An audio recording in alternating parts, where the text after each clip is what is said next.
특집에서 뭘 가지고 오셨어요? 우병우 전 민정수석과 관련된 얘기입니다. 우 전 수석에 대한 구속영장이 기각됐죠. 됐습니다. 여론은 들끓고 있고요.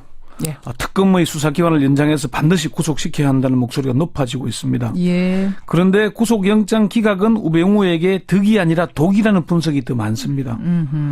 구속되지 않으려고 전관 변호사들을 선임해서 애를 썼지만 오히려 상황을 더 악화시켰다는 게 전문가들 분석입니다. 아니 무슨 말씀이세요? 우병우 전 수석 구속영장이 기각됐는데 네. 그게 우병우 수석한테 좋은 거지. 어떻게 독입니까?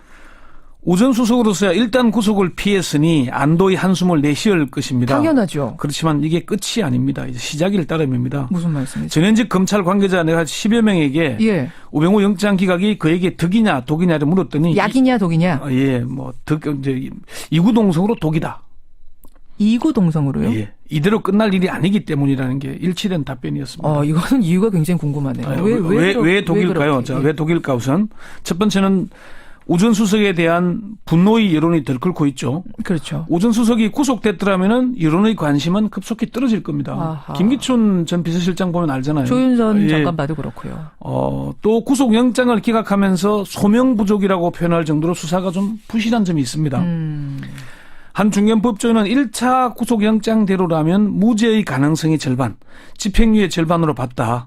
무죄를 다툴 수 있었다는 얘기죠. 예. 두 번째는 우 전 수석에 대한 수사가 점점 고강도로 진행될 수밖에 없기 때문입니다. 이거는 이재용 전 삼성 전이 아니죠. 부회장 저는 아닙니다. 보면 알죠. 1차 구속영장에서 구속됐더라면 무죄를 다퉈볼 만하다는 여론이 많았는데 예. 2차 구속영장에는 새로운 증거도 나오고 법리적으로 탄탄해졌거든요. 이때 독이 됐다는 얘기가 많이 나왔습니다. 그렇군요. 세 번째는 책임을 져야 할 민정수석이 모든 책임을 대통령에게 돌림으로써 예. 구속은 피했지만 이제 우병우는 살아도 산 목숨이 아니다. 이런 얘기가 나오죠. 이미 모든 것을 사회적으로는 잃었다. 예, 그렇습니다. 근데 맞아요. 이재용 부회장 경우에는 고강도 수사를 한 26일 더해서 결국 재구속이 됐습니다만 예. 이 경우는 다르잖아요. 특검 기간이 연장 안 되면 이제 한 5일 후면은 끝나는 거 아닙니까? 고강도 수사를 언제 해서 언제 구속영장을 다시 신청합니까? 특검에서의 수사는 끝났다고 봐야 합니다. 우병우 전 수석에 대해서는. 그렇죠. 그렇지만 특검의 수사가 끝난다고 우 전 수석의 혐의가 사라지는 건 아니잖아요. 그렇죠. 검찰로 우 전 수석 사건이 이첩될 겁니다. 검찰로 다시 이첩이 된들 예. 검찰이 특검보다 더 세게 조사할까요? 제대로 할 수밖에 없을 겁니다. 어쩌면은 검찰의 마지막 기회를 주는 것인데 예. 이 기회마저 놓친다면은 검찰은 국민적 신뢰를 회복할 수 없을 것이고 수사권을 경찰에 넘기게 될 것이고 공수처도 설립될 것이고 모든 걸 다 잃게 될 겁니다. 우리 식구 봐줬다라는 그러니까 당신들 식구 봐줬구나라는 국민적인 눈총이 있다는 걸 의식한다는 거군요. 그러니까 지금 특검의 수사 성과는 검찰이 얼마나 무능했는지 제대로 수사를 안 했는지를 보여주는 거잖아요. 그렇죠. 그러면 이제 우병우 전 수석 사건이 검찰로 이첩되면은 예. 어쩌면 검찰에게는 마지막 기회가 주어지는 겁니다. 하하. 한 중견 법조인은 검찰에 우병우 비슷한 검사들이 많다 이렇게 얘기를 했습니다. 우병우 비슷한 검사들이 많다? 이 얘기는 기회가 주어진다면은 먼지 털듯이 탈탈 털 수 있는 검사들이 많이 있다는 얘기입니다. 아하. 그리고 검찰의 속성은 권력의 추에 따라 신속하게 이동합니다. 예. 너무나 잘 알고 있는 일들입니다. 그러니까 우병우 전 수석이 어떻게 법망을 빠져나갔는지를 보면 알 수 있는데 어떻게요? 윤갑근 특별수사팀장이 4개월 동안 수사를 한다면서 사실상 방치하고 증거인멸하도록 방조했죠. 그러니까 이번 특검 오기 전에 검찰에서 수사할 때 그때 말씀하시는 거죠? 이때는 우 전 수석이 민정수석으로서 엄청난 권력을 휘두를 때 아니겠습니까? 그렇죠. 누가 감히 고양이 목에 방울을 달 수 있었겠습니까? 근데 윤갑근 특별수사팀장은 그런데 이석수 특별감찰관에 대해서는 수사 착수 즉시 휴대전화를 집 앞에서 압수했죠. 그랬었죠. 그리고 특별감찰관실은 혐의와 관계도 없는데도 압수수색을 실시했죠. 예. 그런데 우병우 전 민정수석은 어떻게 했습니까? 이게 윤갑근 수사팀장과 우 전 수석의 개인적인 친분도 작용했겠지만은 이석수 특별감찰관은 국기문란 사범으로 낙인이 찍힌 반면 우병우는 서서히 푸르게 살아있었기 때문입니다. 그렇죠. 첫 번째는 그러니까 방치한 덕분에 빠져나간 거다. 두 번째 빠져나간 힘이 있으니까 방치했고 두 번째는 특검의 수사 좀 부실한 점이 있습니다. 특검 수사 자체도 부실했다. 예, 지난주 때 특검은 우병우 수사 왜 변죽만 올리냐고 우리가 방송한 적이 있죠. 했었죠. 와이뉴스. 그때 얘기했다시피 특검이 법무부와 검찰 내부에 대한 수사를 소홀히 하고 있다. 예. 이게 뭐 파견 검사들 때문이라는 얘기도 있고 여러 가지 이유가 많이 있거든요. 그렇죠. 블랙리스트 수사가 어떻게 성과를 거뒀을까요? 내부자의 협조와 진술이 있었기 때문입니다. 맞습니다. 그런데 나머지 사건들에 대해서는 특검이 그렇게 가열차게 수사를 안 한 측면이 있거든요. 당장 롯데그룹 압수수색 정보 유출 사건만 해도 이 수사를 하려면은 정보가 법무부의 누가 청와대 누구에게 보고했는지부터 수사에 들어가야 되거든요. 그렇죠. 이런 수사가 전혀 안 이루어졌습니다. 안 이루어졌기 현직 때문에. 검사에 대한 수사가 없었어요. 빠져나갈 수밖에 없었다. 법망을. 근데 그 일각에서는 특검 수사기간이 연장돼도 우병우 수석 구속이 어렵다. 이런 얘기도 나오던데 그건 왜 그래요? 이게 현 특검법으로는 우전 수석을 수사하는데 한계가 너무나 명백하기 때문입니다. 그렇습니까? 제가 법 조문을 일일이 설명하기는 그런데 예를 들자면 이런 겁니다. 우병우 전 민정비서관 시절 세월호 참사 원인을 수사하던 광주지검 검사들이 해경 압수수색에 나섰잖아요. 예. 그런데 부장검사에게 전화를 걸어서 메인섭 압수수색을 못하도록 막았죠. 그랬죠. 이건 명백한 직권 남용 권리 행사 방해입니다. 명백하죠. 그런데 특검은 전화를 받은 부장검사를 수사하지 않았습니다. 아니 조사하지 못했다고 표현한 게 맞을 겁니다. 왜냐? 수사 대상이 아니기 때문입니다. 그러네요. 특검법에 1호에서 8호에 이를 수사할 수 있는 근거가 있어야 되는데 근거가 없습니다. 이용복 특검보가 김기춘 전 비서실장을 구속한 뒤에 우병우 수사에 본격 착수할 즈음에 특검법 좀 바꿔달라고 호소를 한 적이 있습니다. 그게 뭐냐? 이게 특검법 2조 그 우병우 대상인 9호를 보면은 1호부터 8호까지의 사건과 관련하여라는 말이 있습니다. 그러니까 너무 대상을 좁게 해보는 거죠. 한계를 지워버리니까 특검이 더 하고 싶어도 못한다. 1호부터 8호까지의 세월호 참사 수사가 없습니다. 예.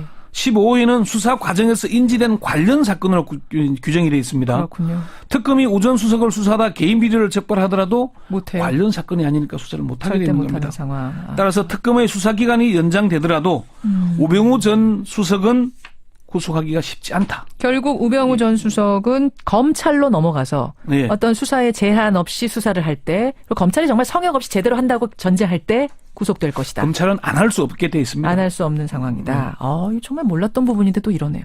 그래서 오늘의 주제, 우병우 전 수석의 구속영장 기각이 왜 우병우 수석에게 독이 됐는가? 결론이 나옵니다. 이게 검찰의 우병우 스타일이라는 말이 있어요. 우병우 전 민정수석이 검사로 재직할 때 수사 방식 때문에 그런 말이 있는 어떻게 겁니다. 했어요?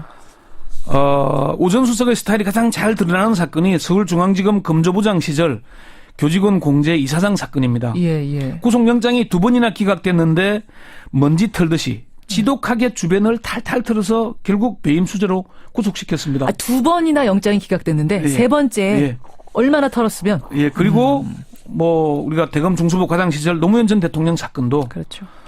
태광실업 박연차 회장에 대한 수사 방식이 먼지털이 방식 아니었습니까? 그렇죠. 결국 노 전 대통령을 죽음으로 몰았죠. 예. 이제 우 전 수석이 칼잡이의 입장이 아니고 칼날을 받는 입장이 된 겁니다. 그렇죠. 검찰은 조직의 명운을 걸고 우 전 수석을 수사해야 됩니다. 그런데 우 전 수석이 매를 일단 피했습니다. 그러면 우 전 수석에 대한 혐의는 차고 넘칩니다. 예. 처가의 차명 부동산 보유, 거짓 재산 신고 의혹, 넥슨과의 서울 강남 땅 특혜 거래 의혹, 이런 등등이 모두 수사 대상이 아닙니다. 예. 끈떨어진 우병우, 자신이 존경한다고 했던 대통령에게 책임을 떠넘긴 우병우에게 호의적인 검찰 내부 인사가 누가 있겠습니까? 그러네요. 그래서 결국 우병우는 우병우를 쏜게 된 겁니다. 우병우 수석은 자신을 쏜게 됐다. 네. 야, 남경수님, 최현명님 등 많은 분들이 오늘 Y뉴스 굉장히 예리한 통찰력이었다. 생각 못했던 부분 지적해 주셨다. 고마운 문자 보내주셨네요. 권현수 선임 기자 고생하셨습니다. 네. 이제 우병우 전 수석 사건이 검찰로 이첩되면은 예. 어쩌면 검찰에게는 마지막 기회가 주어지는 겁니다. 하하. 한 중견 법조인은 검찰에 우병우 비슷한 검사들이 많다 이렇게 얘기를 했습니다. 우병우 비슷한 검사들이 많다? 이 얘기는 기회가 주어진다면은 먼지 털듯이 탈탈 털 수 있는 검사들이 많이 있다는 얘기입니다. 아하. 그리고 검찰의 속성은 권력의 추에 따라 신속하게 이동합니다. 예. 너무나 잘 알고 있는 일들입니다.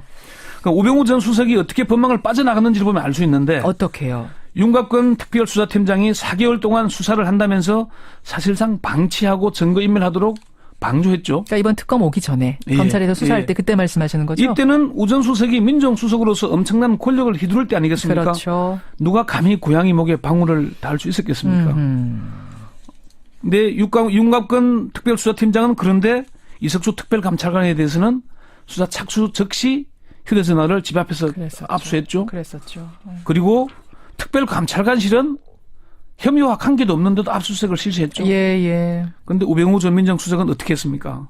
이게 윤갑근 수사팀장과 우전 수석의 개인적인 친분도 작용했겠지만은 이석수 특별감찰관은 국기문란 사범으로 낙인이 찍힌 반면 우병우는 서서히 푸르게 살아있었기 때문입니다. 그렇죠. 첫 번째는 그러니까 방치한 덕분에 빠져나간 거다. 두 번째 빠져나간 이유. 힘이 있으니까 방치했고 두 번째는 특검의 수사 좀 부실한 점이 있습니다. 특검 수사 자체도 부실했다. 예, 지난주 때 특검은 우병우 수사 왜 변죽만 올리냐고 우리가 방송한 적이 있죠. 했었죠. 와이뉴스. 그때 얘기했다시피 특검이 법무부와 검찰 내부에 대한 수사 이게 특검법 2조 그 우병우 대상인 9호를 보면은 1호부터 8호까지의 사건과 관련하여라 할 말이 있습니다. 그러니까 너무 대상을 좁게 해버는 거죠. 한계를 지워버리니까 특검이 근데 더 하고 싶어도 못한다. 1호부터 8호까지의 세월호 참사 수사가 없습니다. 예. 15호에는 수사 과정에서 인지된 관련 사건으로 규정이 되어 있습니다. 그렇군요. 특검이 우전 수석을 수사하다 개인 비리를 적발하더라도 못해요. 관련 사건이 아니니까 수사를 못하게 절대 되는 못하는 겁니다. 상황. 따라서 특검의 수사 기간이 연장되더라도 우병우 전 수석은 구속하기가 쉽지 않다. 결국 우병우 전 수석은 검찰로 넘어가서 예. 어떤 수사에 제한 없이 수사를 할 때, 그리고 검찰이 정말 성역 없이 제대로 한다고 전제할 때 구속될 것이다. 검찰은 안 할 수 없게 돼 있습니다. 안 할 수 없는 상황이다. 이거 정말 몰랐던 부분인데 또 이러네요. 그래서 오늘의 주제, 우병우 전 수석의 구속영장 기각이 왜 우병우 수석에게 독이 됐는가? 결론이 나옵니다. 이게 검찰의 우병우 스타일이라는 말이 있어요. 우병우 전 민정수석이 검사로 재직할 때 수사 방식 때문에 그런 말이 있는 어떻게 겁니다. 했어요? 오 전 수석의 스타일이 가장 잘 드러나는 사건이 서울중앙지검 검조부장 시절 교직원 공제 이사장 사건입니다. 예. 구속영장이 2번이나 기각됐는데 먼지 털듯이 지독하게 주변을 탈탈 털어서 결국 배임 수재로 구속시켰습니다. 두 번이나 영장이 기각됐는데 예. 세 번째 예. 얼마나 털었으면? 예, 그리고 우리가 대검 중수부 과장 시절 노무현 전 대통령 사건도 그렇죠. 태광실업 박연차 회장에 대한 수사 방식이 먼지털이 방식 아니었습니까? 그렇죠. 결국 노 전 대통령을 죽음으로 몰았죠. 예. 말을 소홀히 하고 있다. 예. 이게 파견 검사들 때문이라는 얘기도 있고 여러 가지 이유가 많이 있거든요. 그렇죠. 블랙리스트 수사가 어떻게 성과를 거뒀을까요? 내부자의 협조와 진술이 있었기 때문입니다. 맞습니다. 그런데 나머지 사건들에 대해서는 특검이 그렇게 가열차게 수사를 안 한 측면이 있거든요. 당장 롯데그룹 압수수색 정보 유출 사건만 해도 이 수사를 하려면은 정보가 법무부의 청와대 누구에게 보고했는지부터 수사에 들어가야 되거든요. 그렇죠. 이런 수사가 전혀 안 이루어졌습니다. 안 이루어졌기 현직 때문에. 검사에 대한 수사가 없었어요. 빠져나갈 수밖에 없었다. 법망을. 근데 그 일각에서는 특검 수사 기간이 연장돼도 우병우 수석 구속이 어렵다. 이런 얘기도 나오던데 그건 왜 그래요? 이게 현 특검법으로는 우전 수석을 수사하는데 한계가 너무나 명백하기 때문입니다. 그렇습니까? 제가 법 조문을 일일이 설명하기 그런데 예를 들자면 이런 겁니다. 우병우 전 민정비서관 시절 세월호 참사 원인을 수사하던 광주지검 검사들이 해경 압수수색에 나섰잖아요. 예. 그런데 부장검사에게 전화를 걸어서 메인서브 압수수색을 못하도록 막았죠. 그랬죠. 이건 명백한 직권 남용 권리 행사 방해입니다. 명백하죠. 그런데 특검은 전화를 받은 부장검사를 수사하지 않았습니다.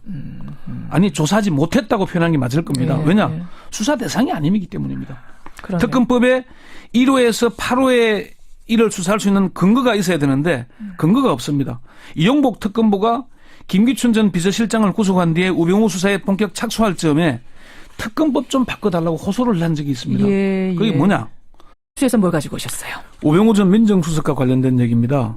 우 전 수석에 대한 구속영장이 기각됐죠. 됐습니다. 여론은 들끓고 있고요. 예. 특검의 수사기간을 연장해서 반드시 구속시켜야 한다는 목소리가 높아지고 있습니다. 예. 그런데 구속영장 기각은 우병우에게 득이 아니라 독이라는 분석이 더 많습니다. 구속되지 않으려고 전관 변호사들을 선임해서 애를 썼지만 오히려 상황을 더 악화시켰다는 게 전문가들 분석입니다. 아니 무슨 말씀이세요? 우병우 전 수석 구속영장이 기각됐는데 네. 그게 우병우 수석한테 좋은 거지. 어떻게 독입니까? 우 전 수석으로서야 일단 구속을 피했으니 안도의 한숨을 내쉬을 것입니다. 당연하죠. 그렇지만 이게 끝이 아닙니다. 이제 시작일 따름입니다. 무슨 말씀이세요? 전현직 검찰 관계자 내가 10여 명에게 예. 우병우 영장 기각이 그에게 득이냐 독이냐를 물었더니 약이냐 독이냐? 이제 이구동성으로 독이다. 이구동성으로요? 예. 이대로 끝날 일이 아니기 때문이라는 게 일치된 답변이었습니다. 이거는 이유가 굉장히 궁금하네요. 왜 독일까요? 자, 왜 독일까 우선? 첫 번째는 오 전 수석에 대한 분노의 여론이 들끓고 있죠. 그렇죠. 오 전 수석이 구속됐더라면은 여론의 관심은 급속히 떨어질 겁니다. 아하. 김기춘 전 비서실장 보면 알잖아요. 조윤선 예. 장관 봐도 그렇고요. 또 구속영장을 기각하면서 소명 부족이라고 표현할 정도로 수사가 좀 부실한 점이 있습니다. 한 중견 법조인은 1차 구속영장대로라면 무죄의 가능성이 절반, 집행유예 절반으로 봤다. 무죄를 다툴 수 있었다는 얘기죠. 예. 두 번째는 오 전 수석에 대한 수사가 점점 고강도로 진행될 수밖에 없기 때문입니다. 이거는 이재용 전 전이 아니죠. 부회장 저는 아닙니다. 보면 알죠. 1차 구속영장에서 구속됐더라면 무죄를 다퉈볼 만하다는 여론이 많았는데 예. 2차 구속영장에는 새로운 증거도 나오고 법리적으로 탄탄해졌거든요. 이때 독일했다는 얘기가 많이 나왔습니다. 그렇군요. 세 번째는 책임을 져야 할 민정수석이 모든 책임을 대통령에게 돌림으로써 예. 구속은 피했지만 이제 우병우는 살아도 산 목숨이 아니다. 이런 얘기가 나오죠. 이미 모든 것을 사회적으로는 잃었다. 예, 그렇습니다. 근데 맞아요. 이재용 부회장 경우에는 고강도 수사를 한 26일 더 해서 결국 재구속이 됐습니다만 예. 이 경우는 다르잖아요. 특검 기간이 연장 안 되면 이제 한 5일 후면은 끝나는 거 아닙니까? 고강도 수사를 언제 해서 언제 구속영장을 다시 신청합니까? 특검에서의 수사는 끝났다고 봐야 합니다. 우병우 전 수석에 대해서는. 그렇죠. 그렇지만 특검의 수사가 끝난다고 오 전 수석의 혐의가 사라지는 건 아니잖아요. 그렇죠. 검찰로 오 전 수석 사건이 이첩될 겁니다. 검찰로 예. 다시 이첩이 된들 예. 검찰이 특검보다 더 세게 조사할까요? 제대로 할 수밖에 없을 겁니다. 어쩌면은 검찰의 마지막 기회를 주는 것인데 예. 이 기회마저 놓친다면은 검찰은 국민적 신뢰를 회복할 수 없을 것이고 수사권을 경찰에 넘기게 될 것이고 공수처도 설립될 것이고 모든 걸 다 이렇게 될 겁니다. 우리 식구 봐줬다라는 그러니까 당신들 식구 봐줬구나라는 국민적인 눈총이 있다는 걸 의식한다는 거군요. 그러니까 지금 특검의 수사 성과는 검찰이 얼마나 무능했는지 제대로 수사를 안 했는지를 보여주는 거잖아요. 그렇죠. 그러면